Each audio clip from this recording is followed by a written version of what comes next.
Okay, as you engage in this, just make sure the microphone is on. I want to point out that it takes time to get really proficient with using AI tools. I wouldn't even say that I'm like super good at it and I use it for everything all the time. Check it out. This is my Chat GPT history and just a ton. I use this. I mean, it's up every single day. It is a work partner for me for sure. And I would say I'm getting better at it. But it takes time to play around with it, which is exactly the purpose of what we're doing here. So that is what you have the time to dedicate to. I would really encourage not to spend more than about 15-20 minutes on this task, if that.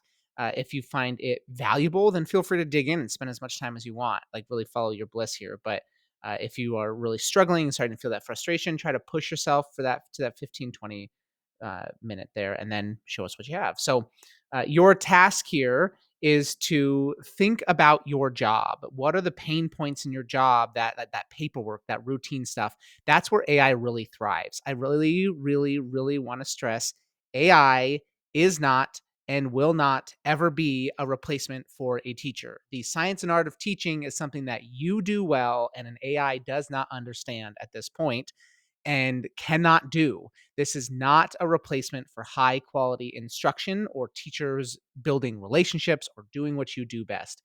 What I really want to focus on is how can this make your life more efficient?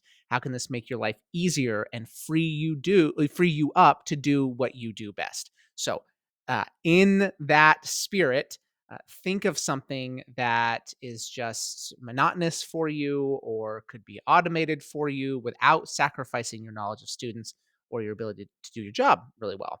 I have some potential examples down here, which we will get to here in just a second. But what I would like you to do is open up ChatGPT, think about the very brief intro you've had to prompt engineering.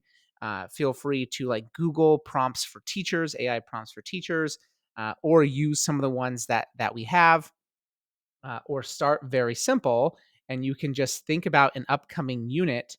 Say you're doing something on to kill a mockingbird, right?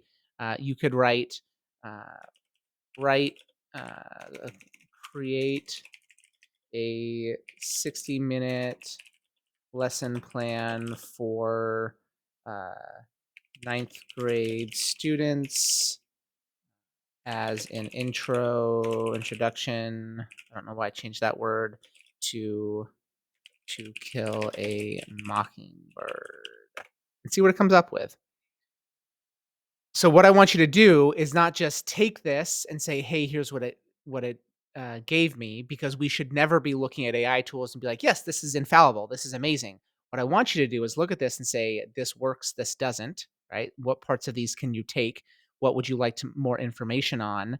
And how can you take that and refine this? So I want you to have a discussion and an interaction with the AI, and you could say things like, okay, greet students, share the pre-reading activity. Begin with a discussion about the Great Depression and the Civil Rights Movement. Use a whiteboard to jot down key points.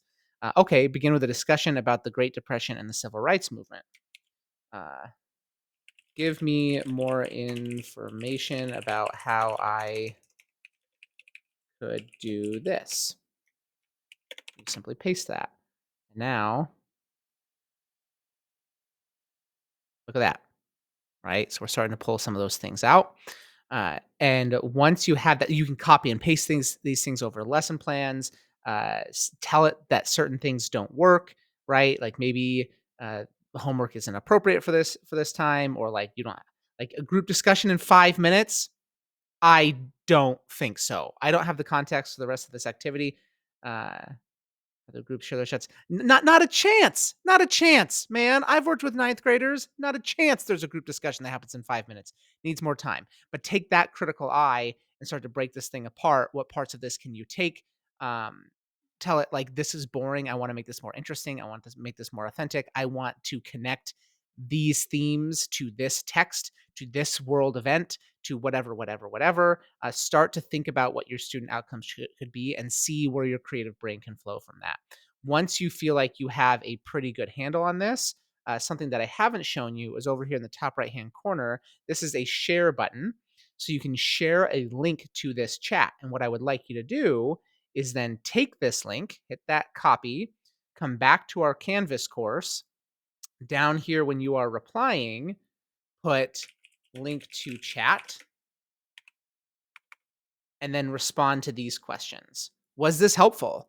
And it is very possible that like all of this stuff that it gave you completely useless. Like if you just plug in write me sub plans, it's going to give you some garbage stuff. And if you get more specific, it might still give you garbage stuff.